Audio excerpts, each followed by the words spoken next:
बिस्मिल्लाहिर्रहमानिर्रहीम। अल्लाह ताला के पाक नाम से शुरू जो बड़ा मेहरबान नहायत रहम करने वाला है।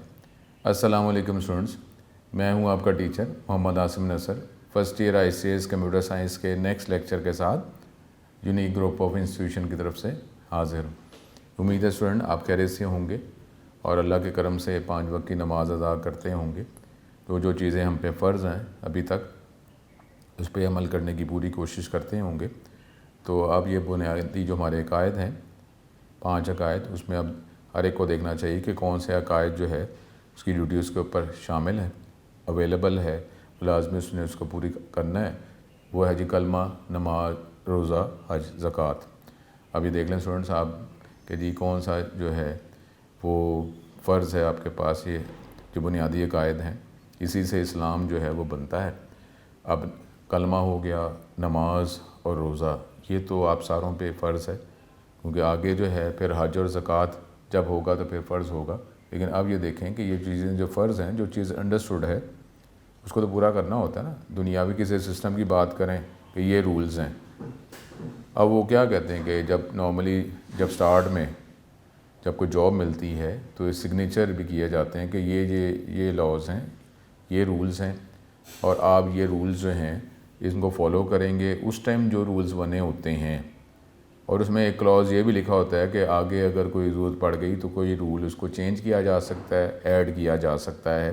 तो ये भी एक पॉइंट के तौर पर लिखा होता है और उस पर आप साइन करते हैं। अब सुन, ये इल्म तो सारा अल्लाह की तरफ ही है कि अल्लाह ताला ही इल्म जो है वो देने वाला है। इल्म उसी की तरफ हमने रुजू करना है और इल्म की तरफ तो बात जो पॉइंट जो है वो भी अल्लाह की तरफ ही कहते हैं कि अल्लाह ही इल्म वाला है बस। तो अब ये जो है जब आपको जॉब मिलती है तो एक एग्रीमेंट सा होता है, एक रूल्स वो आप साइन करते हैं, उसकी बुनियाद पर आप जॉब करते हैं। तो अब इस्लाम इधर क्या है? क्या इधर कोई ऐसी बातें नहीं है? तो इसको कहते हैं अहदनामा। और ये जो है बेटा मेरी तरफ से क्या इल्म आना है, वो अल्लाह ही है इल्म वाला। तो ये सारा एक अहदनामा हो चुका हुआ है कि जी माना जाएगा। हर रूह ने ये अहद किया हुआ है। जिस तरीके से जॉब के लिए देखें वो बातें मैं फ़ौरन समझ आ जाती हैं, जी बिल्कुल सर ऐसे होता है, जॉब में ऐसे होता है। कोई रूल अगर आप फॉलो नहीं करेंगे तो वो आपको को वार्निंग देंगे, अगर फिर कंटिन्यू रहेंगे तो फिर कहेंगे सर आप हमारे साथ चलना ज़रा मुश्किल है, ये रिक्वेस्ट की जाएगी। तो फिर अब अल्लाह तो इतना अच्छा है कि बातें जो है जो हमने वो ये हमने भी साइन किए हुए हैं, हर रूह ने साइन किया हुआ है और यह अहदनामा दिखाया जाएगा। तो अब जो है वैसे किसी सिस्टम के साथ अगर ना हो तो वो फ़ौरन थोड़ी देर बाद सिस्टम से आउट कर देते हैं। तो फिर वो बात आ गई कि अल्लाह 70 माओं से ज़्यादा प्यार करता है। अब वो रूल जो है हम फॉलो हम कर रहे हैं या नहीं कर रहे, लेकिन सिस्टम किसका है? अल्लाह का। किसी जॉब में करते हैं तो वो सिस्टम उस जॉब देने वाले का होता है, वो बनाता है, वो रूल्स बनाता है। तो ये सिस्टम किसका है? अल्लाह का। अब इससे मतलब क्या है? इससे आउट करने का मतलब क्या है? अल्लाह के सिस्टम से आउट तो क्या बनता है? ज़िंदगी रहती फिर, ठीक है। लेकिन अल्लाह यहीं से बात क्लियर हो रही है कि 70 माओं से ज़्यादा प्यार करता है। वो फिर भी हम रूल वॉयलेट करते जा रहे हैं, वो मौके पे मौका देता जा रहा है, मौके पे मौका देता जा रहा है। अल्लाह ताला हमें हिदायत नसीब करे और ये बातें हमारे दिमाग में आ जाएं कि वैसे किसी सिस्टम के साथ हम उनके रूल्स के बगैर चल नहीं सकते और अल्लाह के सिस्टम इसमें चलते जा रहे हैं और अल्लाह ताला पकड़ नहीं कर रहा। तो ये देखें, इस पे थोड़ा सा गौर करें। तो ये कलमा, नमाज, रोज़ा, हज, ज़कात जब होगा वो भी पढ़ना तो पढ़ना ही पढ़ना है। अल्लाह करम करे। तो अब जो है अल्लाह ताला हमें हिदायत नसीब करे, ईमान नसीब करे और इस पे इस्तकामत और इसी पे मौत हमारी आए और हम ट्रांसफ़र आगे अल्लाह वहाँ से आएँ और अल्लाह की तरफ ही हमने जाना है। तो अल्लाह करम करे। तो अब ये टॉपिक जो है वो हम चैप्टर नंबर 9 पे चले गए हैं और चैप्टर नंबर 9 जो है इसके टॉपिक्स हम डिस्कस कर रहे हैं। जो स्प्रेडशीट सॉफ्टवेयर है इसकी थ्योरी, उसके बाद इसकी जो है कमांड, उसकी इम्प्लीकेशंस जो हैं वो हम पढ़ेंगे, ठीक है। अपने टॉपिक जो है चैप्टर नंबर 9 स्प्रेडशीट सॉफ्टवेयर, यह टॉपिक अपना कंटिन्यू करते हैं। अपना बहुत ज़्यादा ख्याल रखें। सुन, ये टॉपिक हम चैप्टर 9 हम कर रहे थे, ठीक है। इस पर आप देखें तो चैप्टर नंबर 9 ये हमने स्टार्ट में इसका जो पहले जो एक टॉपिक था फीचर्स ऑफ स्प्रेडशीट सॉफ्टवेयर, ये हमने कर लिया था। अब इसके आगे टॉपिक की तरफ चलते हैं, ठीक है। इसको आप जहन में रखें।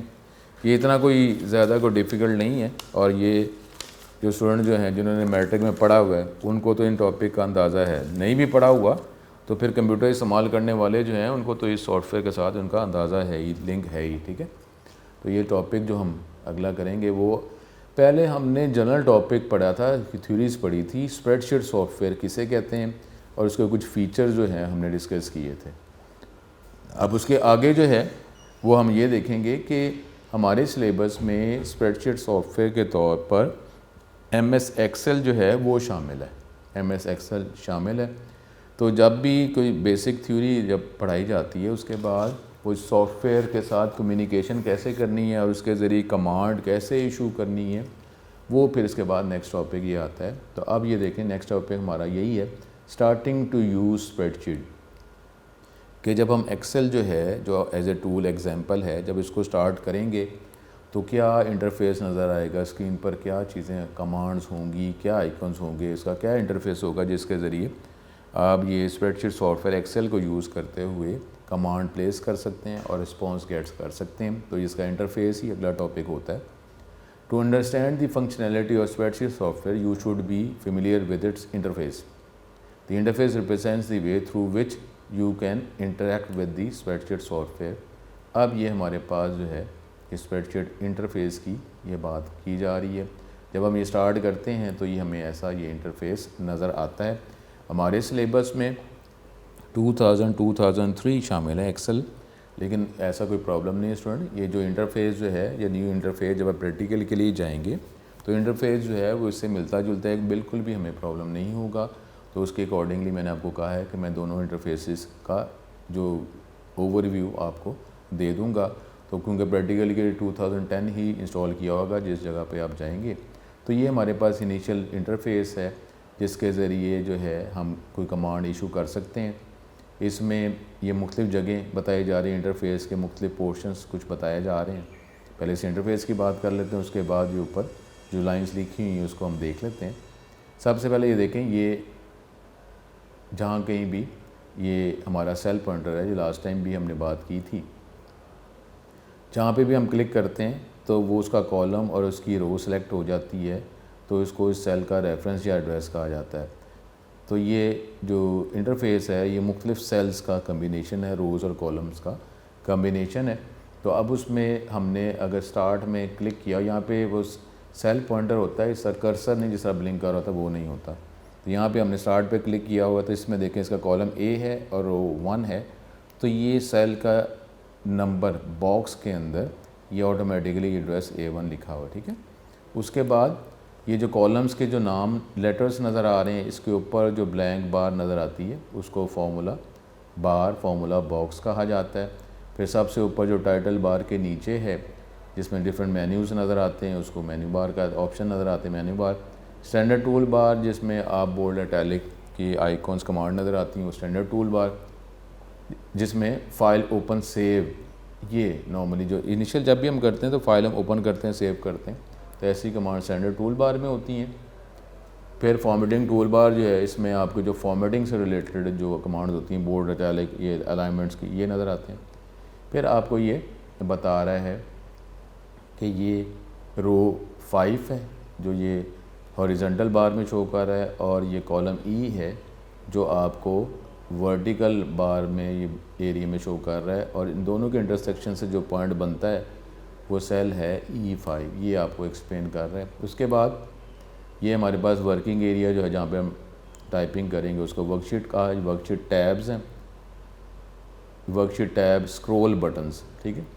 ये इधर उधर आप लेफ़्ट राइट अगर मूव करना चाह रहे हैं उसके ज़रिए कर सकते हैं। वर्कशीट के टैब्स हैं कि जी एक हमारी स्क्रीन पर एक से ज़्यादा हम शीट्स, कि जिस तरह इंटरनेट आप चलाते हैं तो उसमें टैब्स आपको जो भी वेबसाइट ओपन करते हैं वो उसके टॉप एरिया में वो एक बार एक टैब बनता जाता है, ठीक है।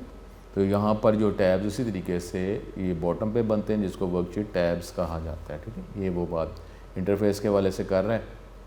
और मज़ीद जो आगे ये बातें यहाँ कर रहा है, like a word processor, A spreadsheet interface consist of main document window, ये मेन एरिया जहाँ पे हम ये टाइपिंग वगैरह करेंगे उसको, इसका भी main typing area document window कहा जा रहा है। and a set of various tools to manipulate data. In the document window, the document is displayed in a spreadsheet. ये वर्कशीट का short question. In a spreadsheet, actual work in a grid of rows and columns called a worksheet. कि actual काम जहाँ पे भी हम typing करेंगे तो उसके रोज़ और कॉलम्स के कम्बिनेशन को, ग्रिड को वर्कशीट कहा जाता है. ये वर्कशीट का शॉर्ट क्वेश्चन है. फिर एक से ज़्यादा वर्कशीट से रिलेटेड डेफिनेटली डाटा होगा तो फिर ही हम कहेंगे ना कि एक का डाटा जो है वो दूसरी वर्कशीट में यूज़ किया जा रहा है. कोई आपस में सिमिलरिटी होगी तो हम यूज़ करेंगे ना, तो उसको रिलेटेड वर्कशीट कहा जाता है. तो रिलेटेड वर्कशीट के कम्बिनेशन को वर्कबुक कहा जाता है. स्प्रेडशीट, ठीक है, ये दूसरा short question. Spreadsheet software allow you to save the whole workbook भी आप सेव कर सकते हैं जिसमें मुख्तलिफ वर्कशीट्स होती हैं एज ए फाइल. उसके अलावा जो मेन डॉक्यूमेंट विंडो जहाँ टाइपिंग एरिया है उसके अलावा हमें spreadsheet interface contains different menus, bar, tool bars and a formula bar. Formula bar क्या है? Use to apply certain formulas apply करने, उसके लिए फार्मूला बार में टाइपिंग करेंगे. अब वो कह रहे हैं कि जी unlike today's advance spreadsheet program, early spreadsheet programs provided only one worksheet. पहले जो ये वर्जन था MS एक्सेल का उसमें एक वक्त में एक ही वर्कशीट पे काम किया जा सकता था. लेकिन अब जो है, अब जो वर्कबुक जो है could contain just one worksheet. उस टाइम वर्कबुक यूएसर में एक ही वर्कशीट होती थी.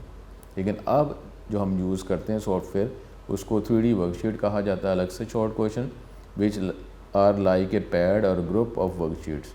ठीक है, एक से ज़्यादा वर्कशीट्स के कम्बिनेशन को फिर हम ये 3D वर्कशीट कहा जाता है. It is due to this feature that the data in worksheet can be use for calculation. Data जो एक शीट में अवेलेबल है उसको दूसरी शीट में भी हम यूज़ कर सकते हैं, तो ये 3D वर्कशीट बन जाता है. ठीक है, तो ये हमारे पास टॉपिक था. अब इसको ज़रा दोबारा रिवाइज़ कर लेते हैं, उसके बाद फिर इस एनवायरनमेंट को देखते भी हैं. ठीक है, जो हमने बात की थी इसको हम देख लेते हैं.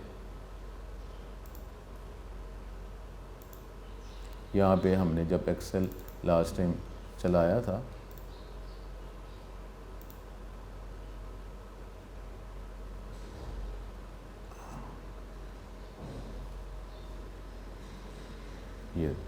ये हमारे पास वो इंटरफेस है जिसमें मेन ये डॉक्यूमेंट एरिया है जहाँ पे हम टाइपिंग करेंगे.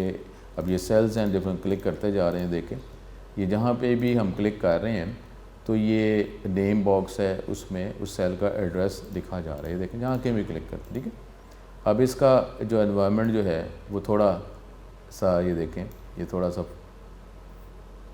ये इसका एनवायरनमेंट, इसमें ऊपर टाइटल बार है, फिर आपको डिफरेंट ये मेन्यू बार नज़र आते हैं. अब इसमें ये जो वर्जन जो नॉर्मली आपके कंप्यूटर्स में भी इंस्टॉल है उसमें थोड़ा सा फ़र्क ये है कि उधर तो डिफरेंट मेन्यूज़ है, लेकिन इसमें होम के अंदर ही डिफरेंट जो कमांड्स हैं जो नॉर्मली हर टॉपिक से रिलेटेड आपको रिक्वायर होती हैं, तो उसने वो ये होम के जो मेन्यू जो है उसी पोर्शन में आपको प्रोवाइड कर दिया. होम में ये देख लें, ये कट कॉपी पेस्ट अवेलेबल है, ये सेव ऊपर अवेलेबल. फाइल पे क्लिक करते हैं तो इधर ही आपको ये सेव एज की ऑप्शन नज़र आ रही होती है.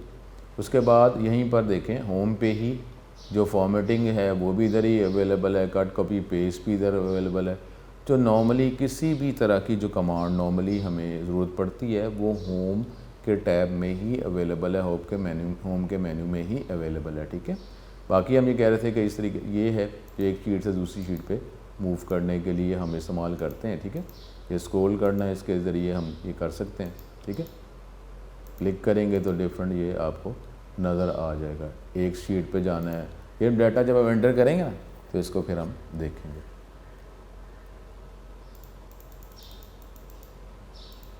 ठीक है, अब आप आते हैं अपने वो जो हम थ्योरी की तरह मज़ीद ज़रा इसको परफेक्ट करते हैं. अब उसमें ये जो हम चैप्टर नंबर 9 कर रहे थे और इसमें यही वो बातें, चैप्टर नंबर 9 स्प्रेडशीट सॉफ्टवेयर. इसमें पहले कुछ एडवांटेजेस जो हैं उसको देख लेते हैं, क्योंकि ये भी हमारे पास शॉर्ट क्वेश्चन आ सकता है कि जी स्प्रेडशीट जो सॉफ्टवेयर है उसको कुछ एडवांटेजेस बता दें. Spreadsheets programs are basically use to process different numerical data. मुख्तलिफ तरह का डाटा, और ज़्यादातर जब आप टेबल की बात करते हैं तो टेबल जो कॉलम और रो का कम्बिनेशन है उसमें ज़्यादातर तो न्यूमेरिक डाटा लिखा जाएगा ना. अगर टेबल का फॉर्म का जो स्केच है, अब उसमें ये तो नहीं होगा कि आप उस पर आप कोई एप्लीकेशन जो है वो टाइप कर रहे हो, कोई लेटर टाइप कर रहे हो. क्योंकि वो तो मुख्तलिफ सेल्स का मुख्तलिफ छोटे छोटे पोर्शन का कम्बिनेशन है। तो वहाँ पे अगर टेबल है तो टेबल में तो हम टेबल फॉर्म ऑफ डाटा है तो न्यूमेरिकल फॉर्म ऑफ डाटा हम करेंगे, उसके बाद उसकी प्रोसेसिंग हमने कुछ करनी होगी, कैलकुलेशन करनी होगी। तो ज़्यादातर ये जो स्प्रेडशीट प्रोग्राम है are basically use to process different numerical form of data. इसके फॉलोइंग एडवांटेजेस जो हो सकते हैं, spreadsheet program provide easy methods for analysing data and presenting high quality graphics output, कि ये डाटा जो है उस पर आप डिफरेंट प्रोसेसिंग कर सकते हैं, एनालाइज कर सकते हैं और एनालाइज करने के बाद डिफरेंट ग्राफिक्स आउटपुट भी प्रोड्यूस कर सकते हैं, यानी डाटा जो है उसकी आउटपुट एज ए ग्राफ भी आप शो कर सकते हैं। डेफिनेटली ग्राफ के लिए जो वैल्यूज़ आप पुट करेंगे उसको प्रोसेस एनालाइज किया जाएगा और फिर क्योंकि होता ही है कि कई दफ़ा न्यूमेरिक फॉर्म ऑफ डाटा जो है वो हमारे लिए प्रेजेंटेबल हेल्पफुल होता है, ज़्यादा इन्फॉर्मेशन जो है वह उसके अंदर मौजूद। कई दफ़ा होता है कि जो ग्राफ फॉर्म पिक्चर फॉर्म जो है वो हमारे लिए वो ज़्यादा अंडरस्टैंडेबल हो जाता है। तो ये आप पे डिपेंड करता है कि कौन सी फॉर्म ऑफ आउटपुट आपके लिए मोर अंडरस्टैंडेबल है, तो उसकी बेस पर जो है आउटपुट आप रिक्वायर कर सकते हैं, गेट कर सकते हैं, either numeric form data table की फॉर्म में, आइदर ग्राफिक्स फॉर्म या ग्राफ की फॉर्म में डाटा की आउटपुट आप गेट कर सकते हैं। तो ये स्प्रेडशीट प्रोग्राम जो है ये मुख्तलिफ आसान तरीक़ों के ज़रिए जो है डाटा को एनालाइज और एक आप ग्राफ फॉर्म में ग्राफिक आउटपुट के फॉर्म में डाटा ये प्रोवाइड कर सकता है। It is easy to make changes in the input data, जो डाटा आपने पुट किया है उसमें अगर चेंजेस आपको रिक्वायर हैं तो आपने तो बड़ी आसानी से इसमें किया जा सकता है।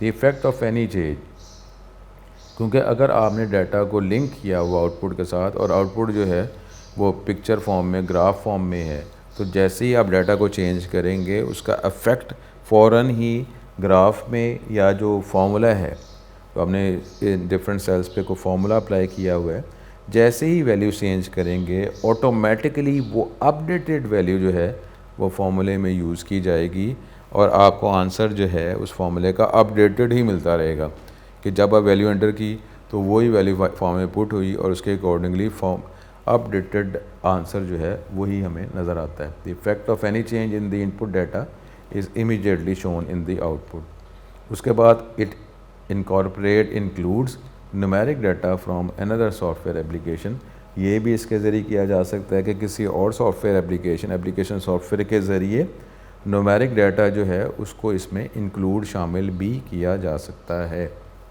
It also displays numeric data in the form of chart और ग्राफ, ये अभी हमने बात की कि चार्ट या ग्राफ फॉर्म में डाटा जो है वो भी देखा जा सकता है। फिर कुछ ड्रॉप है, कुछ लिमिटेशंस भी, क्योंकि अगर आप बात करते हैं जो कोई सॉफ्टवेयर जो है किसी फ़ीचर्स को ज़हन में रख के बनाया जाता है, वो फ़ीचर्स उसके अंदर मौजूद होते हैं, लेकिन ये तो नहीं है कि उसके अंदर फ़ीचर जो जितने यूज़ किए जा रहे हैं, जब कोई सॉफ्टवेयर कोई भी टूल कोई गैजेट कोई पर्सन यूज़ करता है तो वो फ़ीचर्स जो हैं वो तो उसको मिल जाते हैं, लेकिन जब वो इस्तेमाल उसका बढ़ जाता है तो मे बी कोई ऐसा उसको फ़ीचर रिक्वायर होता है जो उसके अंदर अवेलेबल नहीं होता, तो वो इसी वजह से वो जो फ़ीडबैक जो होता है वो इसी वजह से डिमांड की जाती है कि जैसे ही जो है रिस्पॉन्स या फ़ीडबैक कि अगर आप मज़ीद कोई फ़ीचर आपको रिक्वायर है, कोई ऐसा कमांड जो आप चाहते हैं कि उसको प्लेस किया जाए और उसका आंसर मिले, अगर वो मौजूद नहीं है तो फ़ीडबैक आप दे दें, रिस्पॉन्स दे दें और फिर जो अगला उस सॉफ्टवेयर का जो वर्जन होगा या तो उस सॉफ्टवेयर को अपडेट किया जा सकता है तो कर दिया जाएगा। और अपडेटेड जो है जिस तरह वो आप जब चलाते हैं इंटरनेट चलाते हैं सॉफ्टवेयर यूज़ करते हैं तो कई दफ़ा किसी सॉफ्टवेयर की अपडेट्स जो हैं जैसे क्योंकि ये जो भी सॉफ्टवेयर है वो अपने कंसर्न जो सर्वर है अगर तो लिंक उसके अंदर अवेलेबल है तो वो अपने लिंक सर्वर के साथ वो कम्युनिकेशन वो करता है। तो जैसे ही कम्युनिकेशन करता है तो उधर कोई अपडेटेड इन्फॉर्मेशन होती है, तो अगर लिंक अवेलेबल है उसको लिंक करने की फैसिलिटी मौजूद है तो एक इंडिकेटर आ जाता है कि इसमें मज़ीद कोई अपडेशन रिक्वायर है, अपडेट अवेलेबल है, अगर उसी कॉस्ट में है या फ्री है तो ये हमें इंडिकेटर फ़ौरन मिल जाता है। और इंटरनेट क्योंकि एक्टिवेट है तो हम उस सॉफ्टवेयर को अपडेट करते हैं और अपडेट यही होता है कि कोई जो फ़ीचर था वो प्रॉपर्ली जो है वो वर्क नहीं कर रहा था, उसमें कोई ड्रॉबैक्स थे तो उसको फिक्स कर दिया गया, प्रॉब्लम को सॉल्व कर दिया गया, एरर कोई थे उसको फिक्स कर दिया गया। और या फिर कोई अगर फीडबैक में कोई एक फ़ीचर जो है वो किसी यूज़र ने अगर प्लेस किया है और वो उसी जो कॉस्ट जो है उसके अंदर अगर उसको प्रोवाइड किया जा सकता है तो वो प्रोवाइड कर दिया गया है। तो अब आप जो है अपडेटेड जो है वो सॉफ्टवेयर जो है उसको यूज़ करें। तो इसलिए आपको पता है कि वो आप अपडेट्स करते रहते हैं। लेकिन फिर भी कुछ सॉफ्टवेयर्स हैं, कुछ ना कुछ उसके ड्रॉबैक्स भी हो सकते हैं, क्योंकि फ़ीचर्स 100% तो नहीं है, हमारी तो ज़रूरत बढ़ती रहती है। तो स्प्रेडशीट के कुछ limitation, spreadsheet programme do not process data very quickly specially working on large data. क्योंकि अब जो है कि अगर बहुत ज़्यादा ह्यूज अमाउंट ऑफ डाटा है और इसमें लिंक्स अवेलेबल हैं तो फिर जो है इसकी आउटपुट जो आंसर जो है रिस्पॉन्स जो है वो अफेक्ट हो जाता है, मे बी स्लो हो सकता है। Only basic programming can be done in a spreadsheet programme, क्योंकि ये जो है ये एक एप्लीकेशन सॉफ्टवेयर है, इसमें जो फीचर प्रोवाइड कर रहा है वो आप यूज़ करते हैं। कुछ बेसिक प्रोग्रामिंग जो है कोई आप प्रोग्राम इसके ज़रिए को बनाकर जो है उसको प्लेस कर सकते हैं उसको प्रोग्राम के। लेकिन जिस तरीके से हमारे पास फुल फ्लैज जो डेवलपमेंट एनवायरनमेंट्स हैं वो जो फीचर्स देते हैं प्रोग्राम बनाने के उतने यहाँ पे अवेलेबल नहीं है। तो only basic programming can be done in spreadsheet program. For this spreadsheet programs are use where उधर ही है, जब ये उधर ही इस्तेमाल किया जाता है कि जब स्मॉल अमाउंट ऑफ डाटा जो है वो आप पुट कर रहे हैं, प्लेस कर रहे हैं और उसको एनालाइज करना चाह रहे हैं तो फिर ये स्प्रेडशीट को यूज़ किया जाएगा। और आउटपुट जो है ज़्यादातर आपको टेबल फॉर्म में चाहिए या ग्राफ या चार्ट फॉर्म में चाहिए तो फिर ही ये इसको यूज़ किया जाता है, या फिर उसमें मिनिमम प्रोग्रामिंग जो है वही रिक्वायर है तो फिर इसको यूज़ किया जाएगा। अगर कॉम्प्लेक्स एडवांस प्रोग्रामिंग है तो फिर ये एनवायरनमेंट जो है वो फिजिबल नहीं है। अब ये हमने जो इंटरफेस जो है उसके कुछ बेसिक एलिमेंट जब सॉफ्टवेयर चलाते हैं, स्प्रेडशीट का सॉफ्टवेयर चलाते हैं तो क्या एलिमेंट्स हमें नज़र आते हैं वो हम देखते हैं। User interface of a spreadsheet, the window that is displayed when a program start. जब भी कोई सॉफ्टवेयर चलाते हैं तो उसको उस प्रोग्राम का इंटरफेस कहा जाता है, जिसमें different menus, tool bar, windows, dialog box नज़र आते हैं। ये फॉलोइंग कोई बेसिक एलिमेंट्स हैं इसके, ठीक है, यहाँ पे देख लें। ज़्यादा डिटेल में आपको बताया जा रहा है कि ये टाइटल बार है, ये हमें पता है, फिर मेन्यू बार है, फिर फार्मूला बार, उसके बाद ये स्टैंडर्ड टूल बार है, फिर फॉर्मेटिंग टूल बार, डिफरेंट हमें बार्स नज़र आ रही हैं, डिफरेंट आइकॉन्स अवेलेबल है। स्टैंडर्ड टूल बार में ये फ़ाइल को ओपन सेव और इसमें ये कट कॉपी पेस्ट की कमांड कुछ मौजूद है। फॉर्मेटिंग टूल बार जिसमें फॉर्मेटिंग से रिलेटेड है, फ़ॉन्ट आपने चेंज करना है, साइज़ चेंज करना है, कि इसकी फॉर्मेटिंग बोल्ड, इटैलिक, इस तरीके से डिफरेंट फॉर्मेटिंग, वो फॉर्मेटिंग टूल बार। फिर ये कॉलम के हेडिंग्स हैं, ये EFGH जो नज़र आ रहा है। फिर रो की हेडिंग्स है, ये नंबर फॉर्म में जहाँ पे आपने क्लिक किया हुआ है तो उसको एक्टिव सेल कहा जाता है। उसका एड्रेस आपको ये नेम बॉक्स में नज़र आ रहा है, सेल एड्रेस का A1 है, क्लिक किया तो A1 आ रहा है। फिर हमारे पास शीट टैब्स, इसमें आपने स्क्रॉल करना है तो इसके लिए ये बटन्स अवेलेबल हैं, एक से ज़्यादा अगर शीट्स मौजूद हैं। फिर हमारे पास वर्कशीट टैब्स हैं, ये ठीक है, वर्कशीट और शीट टैब्स जो है ये मुख्तलिफ जो है वो आप देख सकते हैं। हॉरिजॉन्टल स्क्रॉल बार है लेफ़्ट राइट मूव करने के लिए, वर्टिकल स्क्रॉल बार वो आप यूज़ करने के लिए। टास्क पैन है कि डिफरेंट टास्क जो है वो आपको इस लिस्ट के तौर पर दिखाए जाते हैं, ठीक है। ये हमारे पास ये वर्कशीट विंडो, यहाँ पे जो एरिया जो आपने नॉर्मली सेलेक्ट किया हो जहाँ पे डाटा पुट करेंगे उसको वर्कशीट कहा जाए। स्प्रेडशीट तो होल एरिया है, उसके बाद वर्कशीट जहाँ पे आप जितने एरिया को आप यूज़ कर रहे होते हैं डाटा एंटर करने के लिए, प्रोसेस करने के लिए, आंसर देखने के लिए, उसको वर्कशीट कहा जाता है। अब इसमें टाइटल बार है, इस सबसे टॉप वाली बार, इसको टाइटल बार कहा जाता है।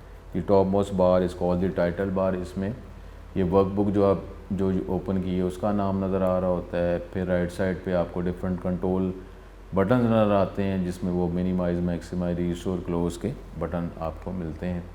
फिर हमारे पास मेन्यू बार है जिसके ज़रिए आप different pull down menus available हैं, क्लिक करेंगे तो उस ऑप्शन से रिलेटेड जो सब ऑप्शन जो कमांड्स आपको प्रोवाइड कर दी जाती हैं। Menus contain all the available commands available in the spreadsheet to perform different option, जैसे file edit menu. Tool bar जिसके ज़रिए आप डिफरेंट जो icons, tool bar combination of different tools, ठीक है, तो आप उसमें डिफरेंट आइकॉन्स कमांड्स की कम्बिनेशन को टूल बार कहा जाता है। टूल बार में डिफरेंट आइकॉन्स हैं या डिफरेंट कमांड जो हम यूज़ करते हैं उसके शॉर्टकट्स अवेलेबल हैं, डिफरेंट टूल बार्स अवेलेबल हैं। इट इज़ लोकेटेड, ये मेन्यू बार के नीचे नज़र आता है। इंपॉर्टेंट टूल बार जो है स्टैंडर्ड फॉर्मेटिंग या ड्राइंग टूल बार्स हैं जो हमें ज़रूरत पड़ती है और प्रैक्टिकल में भी हमें चाहिए होता है। उसके बाद फार्मूला बार, इसमें जो it shows the contents of the active cell. Formula bar जो आप सेल पे क्लिक करते हैं जहाँ पे टाइपिंग करेंगे तो उसके कंटेंट्स जो हैं वो फार्मूला बार में नज़र आते हैं। It is use to enter formula, अब सेल में कोई फार्मूला एंटर करना है, वैल्यू नहीं फार्मूला एंटर करना है, उसके लिए भी फार्मूला बार को यूज़ किया जाता है। और इसी के ज़रिए जो सेल का डाटा जो है कंटेंट्स, उसको अगर आप चेंज करना चाह रहे हैं तो फिर ये उसको भी फार्मूला बार के ज़रिए ही चेंज किया जा सकता है। फिर सेल जो कॉलम और रो के इंटरसेक्शन से जो हमें एक बार एक पॉइंट मिलता है बॉक्स, उसको सेल कहा जाता है। The intersection of a column and row is called a cell. It is the basic unit of worksheet. Data जो है उसको सेल में ही एंटर किया जाता है। ठीक है, ये डिफरेंट एलिमेंट्स हैं। जब भी हम स्प्रेडशीट सॉफ्टवेयर यूज़ करेंगे, MS एक्सेल यूज़ करेंगे, तो इन्हीं एलिमेंट्स को मिलाकर डिफरेंट कमांड जो हैं वो आप अप्लाई कर सकते हैं। सेल एड्रेस जो कॉलम और रो जो है, क्योंकि डिफरेंट सेल्स हैं, डिफरेंट एरियाज़ हैं, तो उसको किसी भी एरिया को एड्रेस करने के लिए, बताने के लिए, क्योंकि यहाँ पे तो हम कहते हैं ना, अगर डॉक्यूमेंट माइक्रोसॉफ्ट वर्ड में लिख रहे हैं पहली लाइन दूसरी लाइन ऐसा कर लेते हैं, लेकिन अब एक जो इसकी जो स्प्रेडशीट की एक लाइन है, वर्कशीट की एक लाइन है, उसमें मज़ीद एरियाज़ हैं, मज़ीद सेल्स के कम्बिनेशन को एक हम फिर हम रो कह रहे हैं या कॉलम कह रहे हैं। तो आप उस लाइन में से, रो में से या कॉलम में से कौन से डिफरेंट स्पेसिफिक एरिया सेल की बात कर रहे हैं, तो उसके लिए आप सेल एड्रेस बताएंगे। The location of a cell, worksheet के अंदर किसी भी सेल की लोकेशन, एड्रेस, उसको एड्रेस या रेफरेंस कहा जाता है। इसमें पहले आप इसका कॉलम लेटर बताते हैं और उसके बाद रो का नंबर बताते हैं। जैसे बी, कॉलम बी और रो 9 के इंटरसेक्शन से जो हमें एक सेल मिला, एड्रेस मिला, वो है B9। Active cell, active cell जो है ये भी एक शॉर्ट क्वेश्चन हमारे पास, कि जिस सेल को हमने सेलेक्ट किया हुआ है या उसका जो बॉर्डर जो है वो हाईलाइट है, तो उसको एक्टिव सेल कहा जाता है। जहाँ पे आप टाइपिंग जब करेंगे तो एक्टिव सेल में ही उसका डाटा लिखा जाएगा। चेंज करना, फार्मूला लिखना है या फार्मूला चेंज करना है। It is the cell in which data is entered और एडिटेड। ये वो सेल है जहाँ पे डाटा को एंटर किया जाएगा या उसको चेंज करना है तो चेंज किया जा सकता है।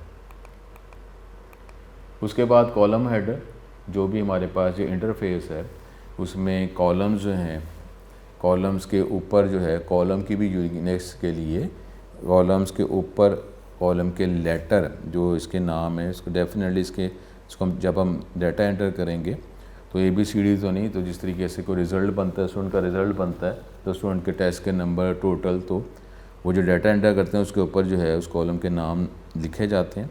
तो इस तरह हम भी लिखेंगे, लेकिन अभी फ़िलहाल जो इसका इंटरफेस है उसकी कॉलम्स के ऊपर ये कॉलम के लेटर्स शो कर रहा होता है। Column header is the horizontal bar at the top of columns is called column header. Horizontal बार जो टॉप कॉलम्स के ऊपर सबसे ऊपर नज़र आता है उसको कॉलम हेडर कहते हैं। It shows the label of columns, columns are labelled with ABCD so on. Worksheet जो है उसमें 256 कॉलम जो हमारे सिलेबस में शामिल है, तो उसमें 256 कॉलम्स होते हैं। Column headers are also use to select column. Click करेंगे किसी ABCD पे तो एंटायर कॉलम जो है वो सेलेक्ट हो जाता है। उसके बाद हमारे पास है रो हेडर। ये सर रोज़ जो हैं जहाँ पे हम डाटा एंटर करेंगे कि कितने स्टूडेंट का डाटा एंटर किया, कितने स्टूडेंट के रिकॉर्ड एंटर किए हैं, तो वो रो का भी कोई एक नाम है जिसको रो हेडर कहा जाता है। The vertical bar at the left of rows is called row header. It shows the headings और the number of rows. The rows are labelled with numbers 1 2 3 so on. जो वर्कशीट जो हमारे सिलेबस में शामिल है उसके वाले से इसमें 65,536 रोज़ होती हैं। Row headers also use to select row. किसी रो पे क्लिक करेंगे, नंबर पे क्लिक करेंगे तो एंटायर रो वो सेलेक्ट हो जाएगी। फिर डिफरेंट शीट टाइप्स हैं कि अगर आप एक से ज़्यादा जो है वो आप जो वर्कशीट्स वो क्रिएट करना चाह रहे हैं, बनाना चाह रहे हैं, उसमें डाटा एंटर करना चाह रहे हैं और उसको आपस में उनके डाटा को लिंक भी करना चाह रहे हैं, तो डिफरेंट शीट टैब्स अवेलेबल हैं। Sheet tabs are used to navigate among different sheets. A click with the mouse on sheet tab makes it the active sheet। जिस तरीके से डिफरेंट सेल्स अवेलेबल हैं, तो आप किसी सेल पे क्लिक करेंगे तो वो सेल जो है वो एक्टिव सेल बन जाएगा। अब एक्टिव सेल जिसको हमने सेलेक्ट किया, बाकी जो सेल्स हैं उसको पैसिव सेल कहा जाता है। इसी तरीके से जिस शीट पे आप वर्किंग कर रहे हैं उसको एक्टिव शीट कहा जाता है, बाकी पैसिव शीट हो सकती है। The tab of the active sheet as a white background. By default जो है सेटिंग कॉन्फ़िगरेशन के हवाले से एक्सेल जो है उसमें 3 वर्कशीट जो है वो ऑटोमेटिकली वो दिखाता है, जिसका नाम जो है वो होते हैं शीट 1, शीट 2, शीट 3। इसको आप चेंज करना चाहें, कोई शीट आपने ऐड करनी है, मज़ीद ऐड करना चाहें ऐड की जा सकती है, किसी को रिमूव करना है, डिलीट करना है तो उसको किया जा सकता है।